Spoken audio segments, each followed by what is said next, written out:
ಬಂಧಿತ ಆರೋಪಿ ಪ್ರಜ್ವಲ್ ರೇವಣ್ಣ ಅವರನ್ನ ಇನ್ನೇನು ಕೆಲವೇ ಕ್ಷಣಗಳಲ್ಲಿ ಬೌರಿಂಗ್ ಆಸ್ಪತ್ರೆಗೆ ಕರ್ಕೊಂಡು ಬರಲಾಗುತ್ತೆ ಅಂತಕ್ಕಂಥ ಮಾಹಿತಿ ಈಗ ಸಿಗ್ತಾ ಇದೆ. ವೈದ್ಯಕೀಯ ಪರೀಕ್ಷೆಗೆ ಒಳಪಡಿಸಬೇಕಾಗುತ್ತೆ, ಪ್ರಾಥಮಿಕ ವೈದ್ಯಕೀಯ ಪರೀಕ್ಷೆಗಳನ್ನ ಮಾಡಬೇಕಾಗುತ್ತೆ. ಕೆಲವೇ ಕ್ಷಣಗಳಲ್ಲಿ ಬೌರಿಂಗ್ ಆಸ್ಪತ್ರೆಯತ್ತ ಪ್ರಜ್ವಲ್ SIT ಕಚೇರಿ ಬಳಿ ಹೆಚ್ಚಿನ ಸಂಖ್ಯೆಯಲ್ಲಿ ಈಗ ಪೊಲೀಸರನ್ನ ನಿಯೋಜನೆ ಮಾಡಲಾಗಿದೆ.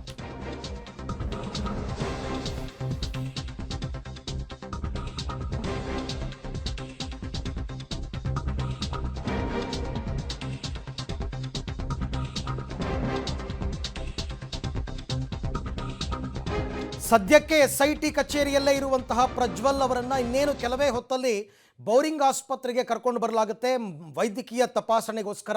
ಹೀಗಾಗಿ SIT ಕಚೇರಿಯ ಬಳಿ ಹೆಚ್ಚಿನ ಭದ್ರತೆಯನ್ನು ಒದಗಿಸಲಾಗ್ತಾ ಇದೆ. ಪೊಲೀಸರನ್ನ ಹೆಚ್ಚಿನ ಸಂಖ್ಯೆಯಲ್ಲಿ ನಿಯೋಜನೆ ಮಾಡಲಾಗ್ತಾ ಇದೆ. ಸಹಜವಾಗಿ ಇದೆಲ್ಲವೂ ಕೂಡ ಸ್ವಲ್ಪ ಹೈ ಪ್ರೊಫೈಲ್ ಕೇಸ್ಗಳಾಗಿರೋದ್ರಿಂದ ಭದ್ರತೆಯಲ್ಲಿ ಯಾವುದೇ ಲೋಪಗಳಾಗಬಾರದು ಅನ್ನೋ ಕಾರಣಕ್ಕೋಸ್ಕರ ಹೆಚ್ಚುವರಿ ಪೊಲೀಸರನ್ನ ನಿಯೋಜನೆ ಮಾಡ್ತಾರೆ. SIT ಕಚೇರಿ ಬಳಿಯಿಂದ ನೇರವಾಗಿ ಅವರನ್ನು ಬೌರಿಂಗ್ ಆಸ್ಪತ್ರೆಗೆ ಕರ್ಕೊಂಡು ಹೋಗ್ತಾರೆ. ಬೌರಿಂಗ್ ಇನ್ಸ್ಟಿಟ್ಯೂಟ್ನಲ್ಲಿ ಕೆಲವು ವೈದ್ಯಕೀಯ ತಪಾಸಣೆಗಳಾಗಬೇಕಾಗುತ್ತೆ ಮತ್ತು ಅದಕ್ಕೆ ಮೆಡಿಕಲ್ ಸರ್ಟಿಫಿಕೇಟನ್ನು ಪಡಿಬೇಕಾಗುತ್ತೆ. ಜಡ್ಜ್ ಮುಂದೆ ಹಾಜರುಪಡಿಸೋದಕ್ಕೆ ಮುನ್ನ ಅದೆಲ್ಲವನ್ನು ಕೂಡ ಡಾಕ್ಯುಮೆಂಟ್ಸನ್ನು ನ್ಯಾಯಾಲಯಕ್ಕೆ ಸಲ್ಲಿಸಬೇಕಾಗತ್ತೆ. ಹಾಗಾಗಿ ದೈಹಿಕವಾಗಿ ಅವರು ಆರೋಗ್ಯವಾಗಿದ್ದಾರಾ ಇಲ್ಲವಾ, ಅವ್ರಿಗೇನಾದರೂ ಬೇರೆ ಏನಾದರೂ ಟ್ರೀಟ್ಮೆಂಟ್ ಬೇಕಾಗಿದೆಯಾ, ಇದಕ್ಕೆ ಸಂಬಂಧಪಟ್ಟಂತೆ ಒಂದಷ್ಟು ಡಾಕ್ಯುಮೆಂಟ್ಸನ್ನು ಮೆಡಿಕಲ್ ರಿಪೋರ್ಟ್ಸನ್ನು ಪಡ್ಕೋತಾರೆ. ವೈದ್ಯರಿಂದ ಮೆಡಿಕಲ್ ರಿಪೋರ್ಟ್ ಅಧಿಕೃತವಾಗಿ ಬರಬೇಕಾಗುತ್ತೆ. ಅದಕ್ಕೋಸ್ಕರನೇ ಸಾಮಾನ್ಯವಾಗಿ ಸರ್ಕಾರಿ ಆಸ್ಪತ್ರೆಗಳಿಗೆ ಕರ್ಕೊಂಡು ಹೋಗ್ತಕ್ಕಂಥದ್ದು. ಈಗ ರೇವಣ್ಣ ಅವರನ್ನು ಅರೆಸ್ಟ್ ಮಾಡಿದಾಗ ಅವರಿಗೆ ಸ್ವಲ್ಪ ಹೃದಯದ ಪ್ರಾಬ್ಲಮ್ ECGನಲ್ಲಿ ವೇರಿಯೇಷನ್ಸ್ ಗೊತ್ತಾದಾಗ ಮತ್ತೆ ಅವರಿಗೆ 2D ಎಕೋ ಮಾಡಿದರು. ಅದೇ ರೀತಿ ಇಲ್ಲೂ ಕೂಡ ಏನಾದರೂ ಪ್ರಾಬ್ಲಮ್ಸ್ ಇದೆಯಾ ಇಲ್ವಾ, ತನಿಖೆಗೆ ಸಹಕರಿಸೋದಕ್ಕೆ ಆರೋಪಿ ಆರೋಗ್ಯವಂತರಾಗಿದ್ದಾರಾ ಇಲ್ವಾ ಅಂತಕ್ಕಂಥದ್ದು ಮೊದಲಿಗೆ ಕನ್ಫರ್ಮ್ ಆಗಬೇಕಾಗುತ್ತೆ. ಹಾಗಾಗಿ ಇನ್ನೇನು ಕೆಲವೇ ಕ್ಷಣದಲ್ಲಿ ಇವಾಗ ಕರ್ಕೊಂಡು ಬರ್ತಾ ಇರ್ತಕ್ಕಂಥದ್ದು ಮೆಡಿಕಲ್ ಟೆಸ್ಟ್ಗೆ. ಮುರಳಿ, ಈಗ ಪ್ರಾಥಮಿಕ ವಿಚಾರಣೆ ನನ್ನ ಪ್ರಕಾರ ಎಲ್ಲ ಮುಗಿದಿರಬೇಕು ಅಂತ ಅಂದ್ಕೋತೀನಿ. ಹಾಗಾಗಿ ಈಗ ಮೆಡಿಕಲ್ ಟೆಸ್ಟ್ ಕರ್ಕೊಂಡು ಬರ್ತಾ ಇದ್ದಾರಾ ಹೇಗೆ?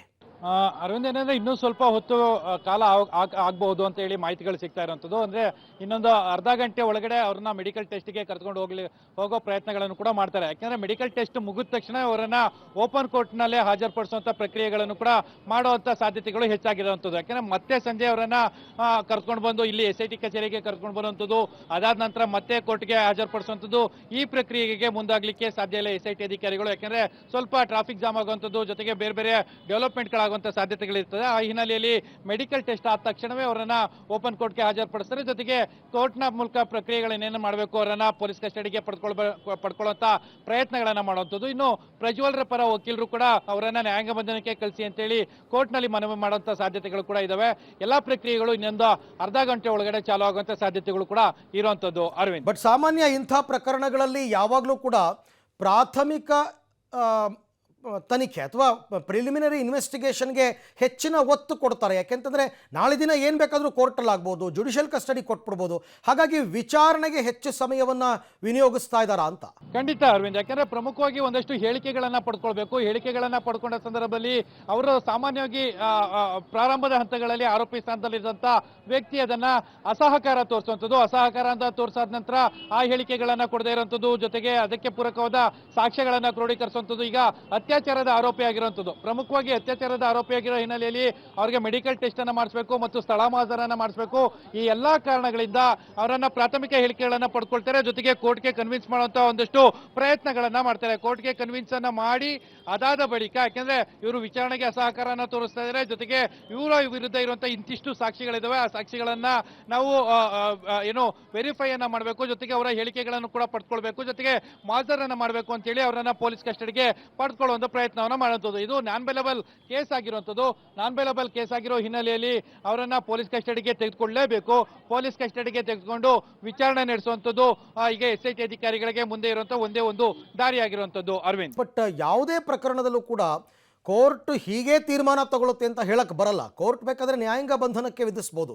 ಹಾಗಾಗಿ ಚಾನ್ಸ್ ತಗೋಬಾರ್ದು ಅನ್ನೋ ಕಾರಣಕ್ಕೋಸ್ಕರ ಯಾವತ್ತೂ ಕೂಡ ಪ್ರಿಲಿಮಿನರಿ ಇನ್ವೆಸ್ಟಿಗೇಷನ್, ಪ್ರಾಥಮಿಕವಾಗಿ ವಿಚಾರಣೆ ಏನಿರುತ್ತೆ ಅದಕ್ಕೆ ಹೆಚ್ಚಿನ ಸಮಯವನ್ನು ಕೊಡ್ತಾರೆ.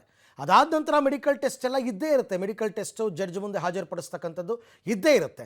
ಸಾಮಾನ್ಯವಾಗಿ 99% ಆರಂಭದಲ್ಲಿ SIT ಕಸ್ಟಡಿ ಕೊಡ್ತಾರೆ. ಕೋರ್ಟ್ SIT ಕಸ್ಟಡಿ ಕೊಡುತ್ತೆ, 3 ದಿನನೋ 5 ದಿನನೋ 10 ದಿನನೋ ಕೊಡುತ್ತೆ.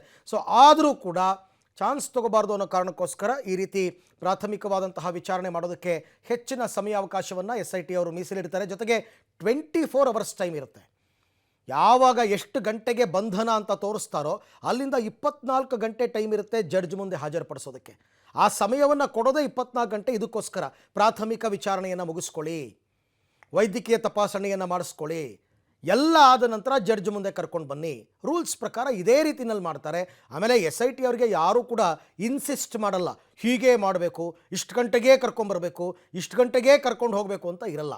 ಅದು ಕೋರ್ಟ್ ವಿಚಾರದಲ್ಲಿ ಮಾತ್ರ 24 ಅವರ್ಸ್ದಲ್ಲಿ ನೀವು ಪ್ರೊಡ್ಯೂಸ್ ಮಾಡಬೇಕು ಅಂತ ಇರುತ್ತೆ. ಅದಕ್ಕೆ ಟೈಮನ್ನು ಅಡ್ಜಸ್ಟ್ ಮಾಡಿಕೊಂಡು ಅವರಿಗೆ ಅನುಕೂಲಕರವಾದಂತಹ ಸಂದರ್ಭದಲ್ಲಿ ಕರ್ಕೊಂಡು ಬರ್ತಾರೆ. ಬಟ್ ಈಗ ತಯಾರಿಗಳನ್ನ ನೋಡ್ತಾ ಇದ್ದರೆ ಒಂದು ಕಡೆ SIT ಆಫೀಸ್ ಮುಂದೆ ಪೊಲೀಸರನ್ನ ಜಾಸ್ತಿ ನಿಯೋಜನೆ ಮಾಡಿದ್ದಾರೆ, ಮತ್ತೊಂದು ಕಡೆ ಬೌರಿಂಗ್ ಇನ್ಸ್ಟಿಟ್ಯೂಟ್ನ ಮುಂಭಾಗದಲ್ಲೂ ಕೂಡ ಸಾಕಷ್ಟು ಭದ್ರತೆಯನ್ನು ಕೊಟ್ಟಿದ್ದಾರೆ. ಇದೆಲ್ಲವನ್ನು ನೋಡ್ತಾ ಇದ್ದರೆ ಸದ್ಯದಲ್ಲೇ ಕರ್ಕೊಂಡು ಬರ್ತಾರೆ ಅಂತಕ್ಕಂಥ ಮಾಹಿತಿ ಇದೆ. 3 ಪ್ರಮುಖ ಪ್ರಕರಣಗಳೇನಿದೆ ಆ 3 ಪ್ರಕರಣಗಳಲ್ಲಿ ಮೊದಲಿಗೆ ಅವರಿಗೆ ಮಾಹಿತಿಯನ್ನು ಕೊಡ್ತಾರೆ. ಇಷ್ಟು ದಿನ ವಿದೇಶದಲ್ಲಿದ್ದರಿಂದ ನಿಮ್ಮ ವಿಚಾರವಾಗಿ ಇಂತಿಂಥವರು ಈ ಥರ ಕಂಪ್ಲೇಂಟನ್ನು ಕೊಟ್ಟಿದ್ದಾರೆ, ಇದ್ರ ಬಗ್ಗೆ ಎಲ್ಲ ನಿಮಗೆ ಅರಿವಿದೆಯಾ, ಇದೆಲ್ಲವನ್ನು ಕೂಡ ಅವರಿಗೆ ಬೇಸಿಕ್ ಮಾಹಿತಿಯನ್ನು ಕೊಡ್ತಾರೆ.